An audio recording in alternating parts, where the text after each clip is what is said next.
Yo, what is up, everybody? What's going on? So today's video, basically, this is pre-recorded, not live. I'm actually switching it up, and I'm gonna go do a live stream tomorrow, so we can hang out tomorrow. And I don't know if it's gonna be an open discussion or whatever topic I decide to pretty much lean towards. But for this morning, just to bring you guys something, basically, I wanted to talk a little bit about Project Fi and how well it's been working out for me. There's been a lot of mixed reviews on the internet about Project Fi, and so I was real skeptical about using it. I mean, I knew that, the base idea of the services and what you were going to get out of it. And at first, when they first launched Project Fi, it was something that I was really excited about. But then I got a little bit nervous because there was a lot of, reports of issues and things like that happening that people were just a tiny bit frustrated with. And I started thinking to myself, should I make that move? Should I make that jump? So I held back. I held off for quite some time. I almost made the jump last year, and then I held back again. This year I decided to go for it. And I have to say it was a pretty good decision. I don't regret getting Project Fi service at all. And it's kind of sad, though, because I'm not really experiencing it the way that it originally started. So it's kind of a sad point. So let me just kind of take a step back for those people who are not familiar with what Project Fi is. But Project Fi is a mobile service provided by Google. So Google kind of has their hands in the mobile service provider ring with all these other prepaids and postpaid companies. However, Project Fi is an MVNO. Okay, so it's a mobile virtual network operator. So it doesn't really have its own network. It uses Sprint, T-Mobile, and US Cellular. So in a way, they lease a portion of those three companies' network that allows them to basically have provide service for customers who sign up with them. And it does it very well. So by having the three, it doesn't mean how Straight Talk you can have. You can buy a device on Straight Talk and it's Verizon capable or AT&T capable. It's not like that. So they have a system in place with the SIM cards that they have that allows the phone basically to smart switch in between whichever network has the stronger connection. So in background on your phone is linked up to Sprint, T-Mobile, and US Cellular's network. If all those three are in your city, then it's going to be basically testing all three.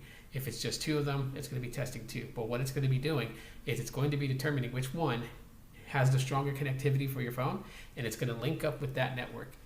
And it does it seamlessly and flawlessly. So there's no message that's going to say, well, you switched to Sprint's network or you switched to T-Mobile's network. It does it in background where you don't really see it happening. So it's not something that you're really going to, have to be annoyed with every notification that it decides to give. It doesn't give you any notifications. It just seamlessly does it, which is a good thing, okay? Because when you go into different places, sometimes the network for Sprint can be really slow and T-Mobile's is better, and you have the ability to have T-Mobile's network, vice versa.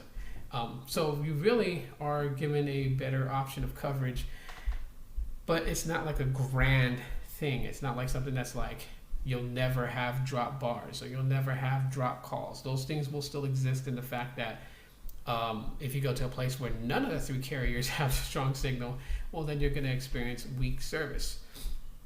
So originally when Project Fi started, basically the base amount cost of the plan was $20. So with $20, you get unlimited talk and text. Now for every gigabyte that you use is $10. So the way they used to have it before was more prepaid-ish. Basically, you would decide how much data you think you would use. So say you chose 2 gigabytes that you use. So that'd be $40 is what your bill would be. But say in a month, one of your months, you don't really use that much data. You only use 1 gig. If you use only that 1 gig, you were credited back $10 on your next bill. Therefore, you paid less. You paid $30 instead of $40 for your 2 gig plan, which is totally cool. But now Project Fi is doing something a little bit different. So when I signed up service with them, I was reading on how this stuff works, and it almost seems like that Project Fi has flipped the script on what prepaids is all about, because obviously prepaid, you pay first and then you use.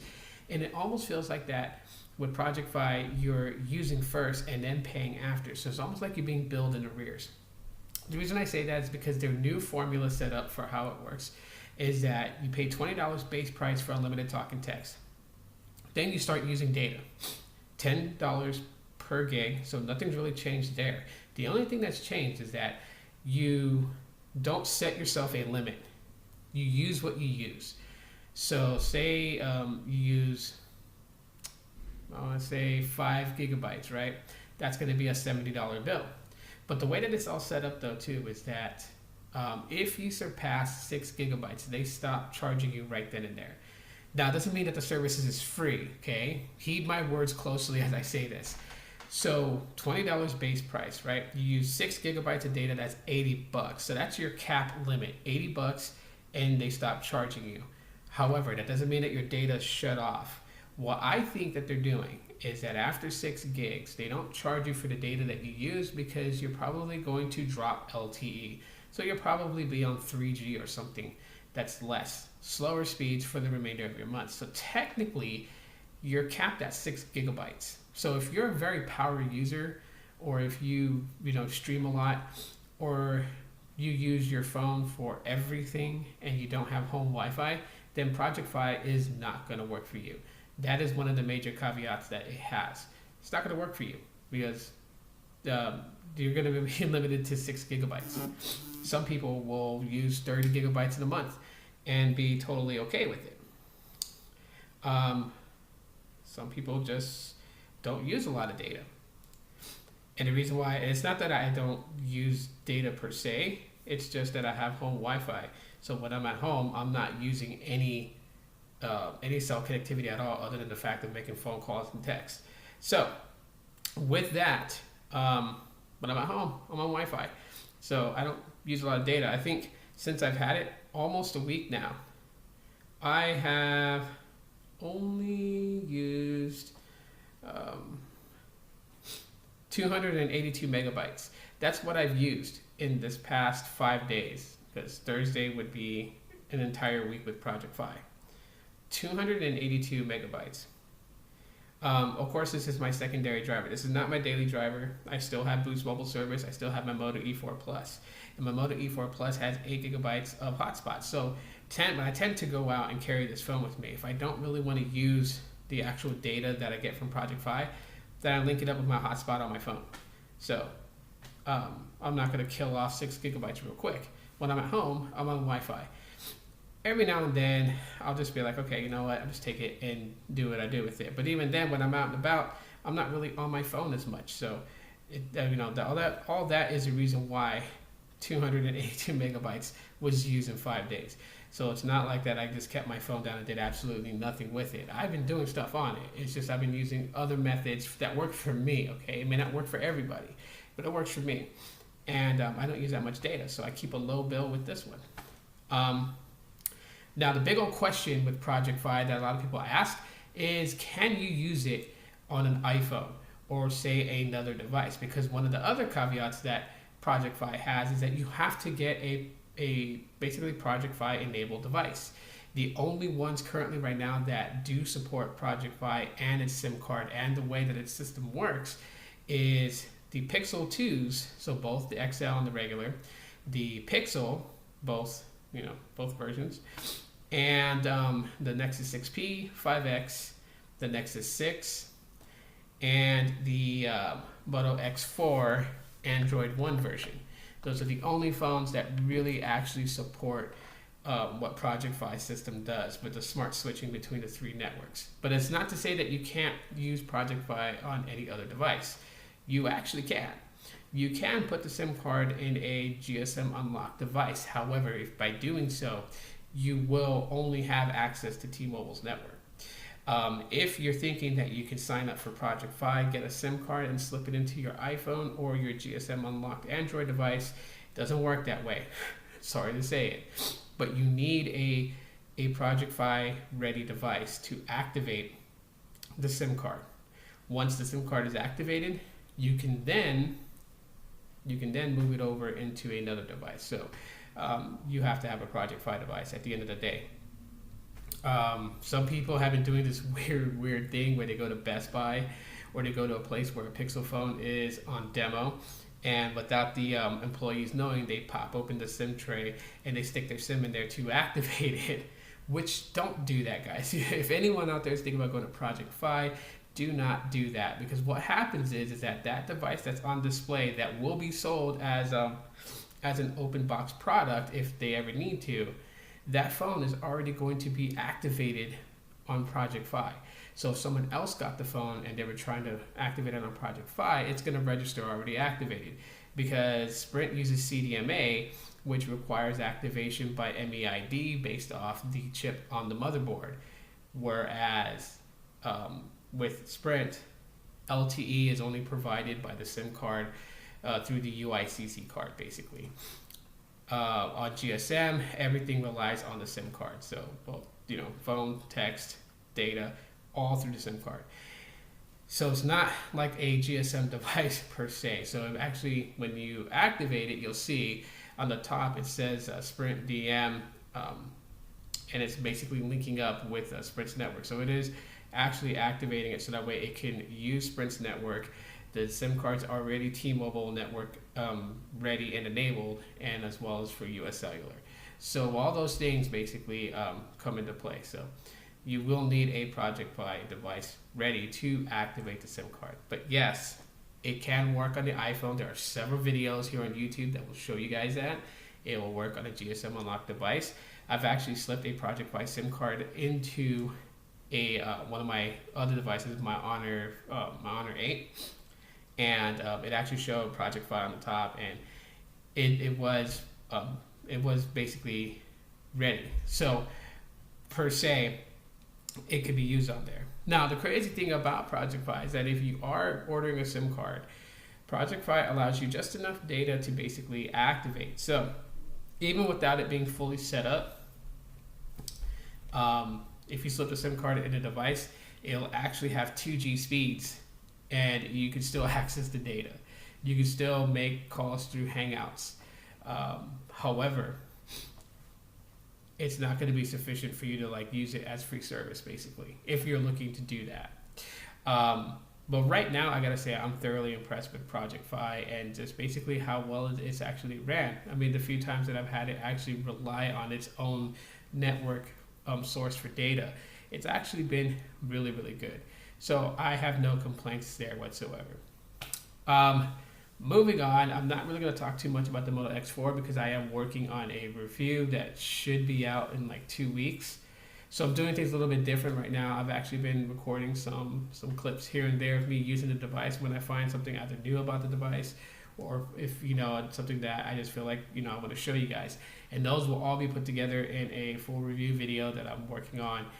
And this one I'm going to put a little bit more time into. So maybe 2 more weeks I'll have that video out for those that are interested in the Moto X4 Android One version.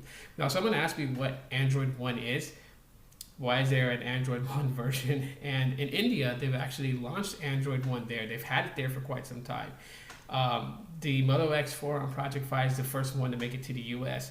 And the Android One project, you can almost say is similar to the Nexus line. If you guys remember the days of the Nexus and how basically Nexus was created more for developers, yet it caught on by a lot of consumers, only the fact that it gave you an actual stock version of Android, and it didn't have a lot of things completely caked on top of it. It was clean, pure experience of Android, and on top of that, it had timely updates. So devices that were 2 generations behind still got the latest versions of Android that was coming out. They had support backup. I think it's up to 3 generations behind. They had support backup until they could no longer actually facilitate a software update for that older generation device. Now, Android One kind of goes along that same lines. Basically, it's just one that Google will maintain in the same limelight as the Pixel devices nowadays, or even in the way that the Nexus was run. So they will get timely updates. So compared to the Moto X4 that was released by Motorola, the Moto X4 Android One edition will probably have more updates given to it than the Moto X4 from Lenovo. So that's kind of the differences in between. It's not really anything gigantically different as far as like look and feel, because it's still Moto. They still have the Moto launcher on there and everything else. Nothing's really changed as far as that. I think if I was to kind of like compare it to something from the past, I don't know if you guys remember the HTC One Google Play Edition, where it was basically stock Android rather than having HTC Sense on top of it. Just put it in that same concept. That's pretty much what Android One is, and it's just Google's way of just basically having a particular line that is going to be closely watched and have timely updates developed for it.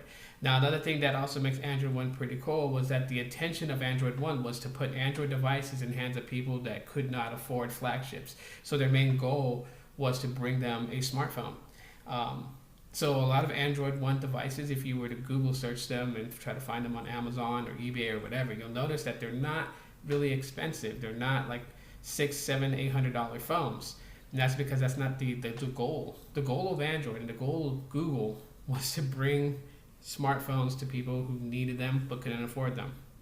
I mean, there are different projects that Google has, including using those balloons to disperse Wi-Fi in areas that don't have any internet at all. I don't know if you guys remember that.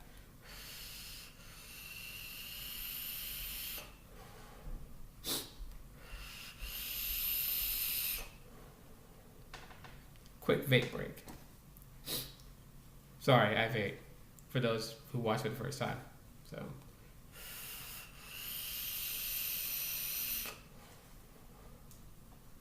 So anyhow, Google was actually, or is, bringing they're bringing these balloons to areas that don't have any internet, and these balloons are supposed to remain afloat in a certain area and be able to disperse internet through Wi-Fi in this area to allow people to connect to the World Wide Web.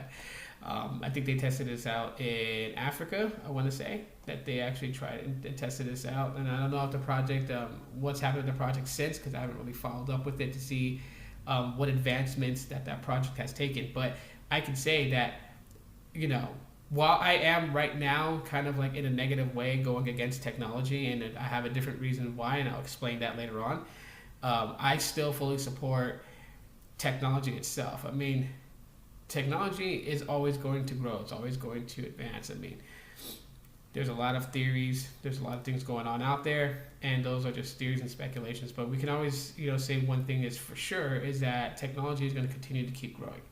And by it growing, it will bring things and make life easier, which I'm kind of against that whole part of making life easier. We don't need life that easy. But yeah, so Google intends to do that. They intend to bring out basically try to get people connected, and which leads me to that topic now. Technology and what it's doing to everybody out there. Here's the things that I miss, and these are things that I remember when I was growing up, okay? So I'm a bit nostalgic about it.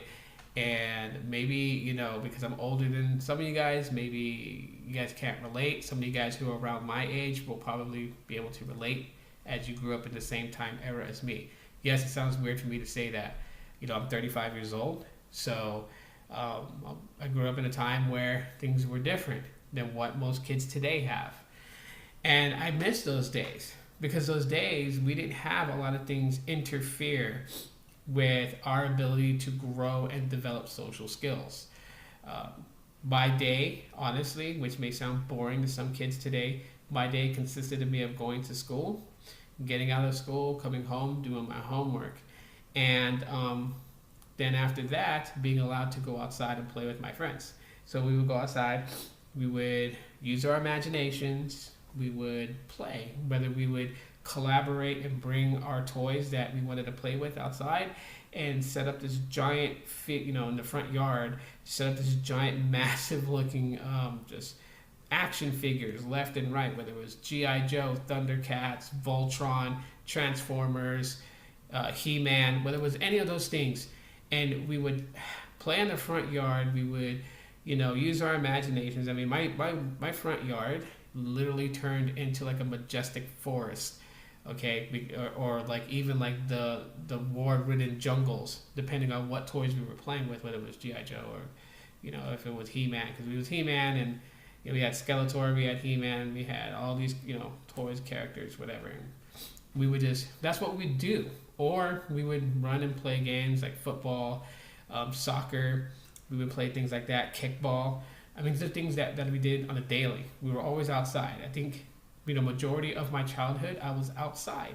The only time I came inside was when it was time to eat dinner. My dad would come out and he would whistle, because that was his way of calling us, because he could whistle pretty loud. And if we were like, halfway down the block, we could still hear him. And we would run back home, get cleaned up, sit down, eat dinner as a family. And when we ate dinner as a family, we didn't have anything of a distractions, no books, no homeworks, nothing. And my dad would literally talk to me and my older sister about our day, what happened in school, what did we do, what's new. My dad never missed anything that had to do school related, because he would make sure that we told him what we were told by our teachers at dinner time, so he knew if he had to pitch in money for like a school field trip, if he had to buy something for a school project, or if he had to attend a school event for something that we were doing. So he was always on top of it. But that's because we had open communication at dinner. We didn't have any distractions. Now fast forward to today. Today is different, because everybody has a phone in their hand. That's one of the things that I talk about with the retention department, when people are like, I got a customer that wants their account number. Well, we all know they're porting out, and when they say that famous line, oh, they want to port out because they don't need the line anymore. And I always tell them, yeah, right. And it's not because that I'm looking at saving that line for Sprint. It has nothing to do with it. The reason why I say yeah, right, is because in today I could walk outside. There's not a person that's not holding one of these in their hands. There's not really. I mean, there's even homeless people that have phones because of the whole government phone things you can get out there. So they got smartphones. They've been lining up to get these things. So everybody's got a smartphone in their hand. It's like literally part of the human body now. Like if they were to create a chart of like the human anatomy, the smartphone's got to be in one of the hands. With the skeleton, it's got to be in one of the hands, because it's literally part of the human body now. And these things, while they're so cool, and while they do get things done, because if you live a productive life, they will get things done, okay? You can organize your appointments in your calendar. You can send off emails. You can literally learn a language from the phone, or even translate it. I mean, it has functionalities that, are good to have, in an everyday, productive, busy life. Or even then, you don't really have to be corporate America and to have this. I mean, if you want it for media consumption, to watch movies and stuff, I mean, it works out fine. But technology today has really interfered with how we're able to communicate with one another and build social skills. Today, everything is just taking that literal face value. You really have to enunciate and be very specific when you're joking. You really have to. And that kills a joke. Come on, I was a class clown. I love telling jokes and people actually being able to get it, that it's a joke, than to literally like get like all serious because they can't understand human body language, because every interaction that they've had that they consider to be some form of a relationship has been through a monitor, through Facebook, or through their phone. Like, that's the thing. That's why there's so many fighting today that's going on. That's why there's so many, like, just a lot of BS happening out there. It's because people tend to hang on everything so literally. And that's because they've never developed the social skills to understand and determine the difference between someone, whether they're being absolutely disrespectful and rude, or if they're being, naive and don't understand what they're saying, or if they're joking around. Like, people can't distinguish the difference between those. They can't, because everything is going to be literally black and white. And the reason that is because that's what's on your tech, your tablet, your computer, your phone, per se. I mean, yeah, someone's going to be a smart ass and be like, well, there's color on display. I get it, but I'm saying that in the digital world, there is there is no body language to learn from. I mean, in order to even project that you're happy or project that you're sad, you have to use emojis and emoticons. And yeah, while those things are cool, it's pretty freaking stupid if you have to rely on something like that to make your point that you're happy, sad, hungry, or whatever. You know, social skills need to be built, and children today are losing that. So therefore, they can't distinguish the difference between reality and fantasy. Take, example, the way that some of the kids have been acting today and how they're acting in classes and in classrooms all across America. Okay, they don't understand what they're doing is wrong. They don't. One, they listen to music that pretty much like now has no boundaries to it. So therefore, these kids are learning things that they shouldn't be learning through music that they hang on every word that these artists are saying. Two, they're cut off. They're cut off from learning to interact with another human being in a way that teaches them to understand and grow and develop. So with those things being removed out the way, the child grows into his teen years and his adolescent years, and we all know how the adolescent years are, okay? Puberty is an MFer, okay? You all know it. Everyone knows it. Girls know it. Guys know it. It's the worst thing in the world. Going through puberty is like, wow. Your emotions are pulled in every different direction because you're looking at girls in a different limelight. Girls are looking at boys in a different limelight. Bodies are starting to respond in different ways, and we can go the whole 9 yards, but this ain't a health class. However, in your adolescent years, your brain don't work right. I mean, that's why, in the adolescent years, they say, like, teens act out. They act out because their hormones are pulling them in so many different directions. They think they know everything about life. They think they got life figured out until they do something stupid and realize that they don't got life figured out. But just imagine with someone who's grown as a kid around being immersed in technology and submerged in this whole thing, never actually being able to really develop social skills. Now as an adolescent teen, imagine what he's dealing with then. He has no idea separate fantasy from reality. I mean, he's got his Xbox One, he's playing Call of Duty, he's shooting and killing, enemies on the screen that look lifelike, that look real. It looks really real. When you play these games, how do you not expect someone to look and actually shoot a real live human being and not feel anything for them? Because we're teaching them through a damn video game that it's okay. Because we got to make video games more realistic. We got to make the humans in the games look more realistic. The kill shots look absolutely insanely cool. So a kid goes and picks up a gun and shoots somebody in real life thinking that it's going to be just like his video game until he gets hit with reality that we have this really cool thing that's been around for the longest time, and it's called laws. And when the law catches up to him and reality hits him in the head that, hey, you just committed murder and you're about to get either a life sentence, if you're lucky, depending if you live in a state that has the death penalty, well, then you got to worry about it being tried as a capital murder case and then you actually getting the death sentence. And trust me, there are states that still have the death penalty. There's some states that have a fast lane for it, so they don't have people sit on death row for 20 years or whatever. Like I know in Texas, they have one that if there's enough witnesses to really put an ironclad case against you to get you found guilty for murder, you're not going to sit on death row for 20 years. They're going to move you way up to the front of the line. You're going to be basically put to death within, a few months. So, I mean, but this is why we're breeding this type of generation into this type of lifestyle that is causing them to basically commit idiotic things, and then we go off and we start playing race cards and we start playing, it's just that. Well, yeah, I mean, some of those things play into effect. I'm not going to excuse and absolve them for some of the stuff that play into effect, depending on the situation of the person that did what they did. But at the end of the day, we also got to think too, like, people have put their TV in front of their children as a babysitter. People have put video games in front of their children as a babysitter, and that's wrong. That is absolutely wrong. Like, my kids are so old school that their friends in school think they're weird. They think the kids in my kids' school think they're weird that I walk them to school and make sure that a teacher or a person from the school staff, like a principal, vice principal, comes and gets my kids because they stand on the line in the mornings.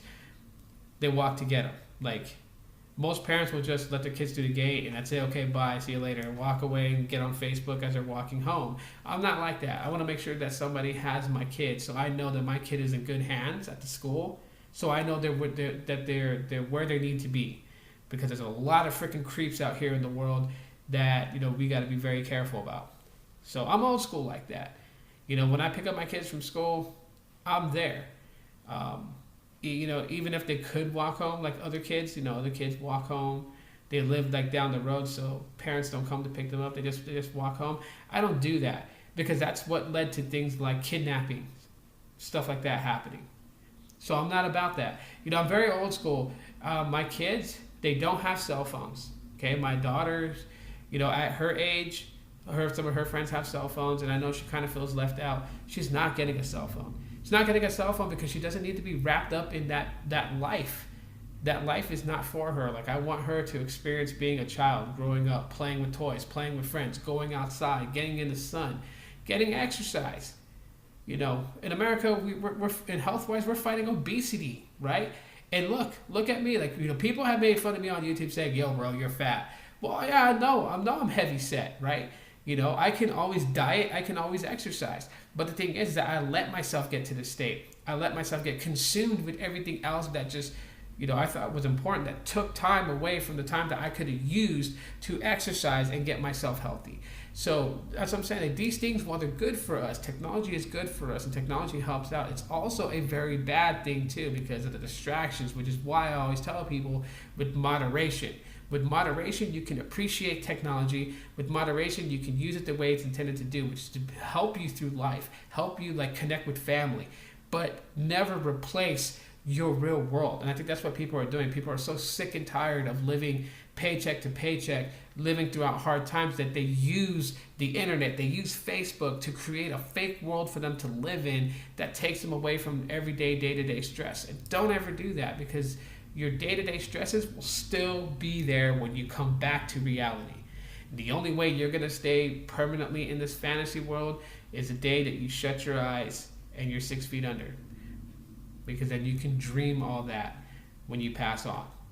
So that's pretty much it for this video, guys. I know it's pretty intense subject matter at the end, but if you guys want to add more to it, feel free to in the comment section of this video. Tomorrow I will live stream, so we'll live stream together and talk more. And that's it for now, guys. Thanks for watching this this weekly episode, and yeah, aloha.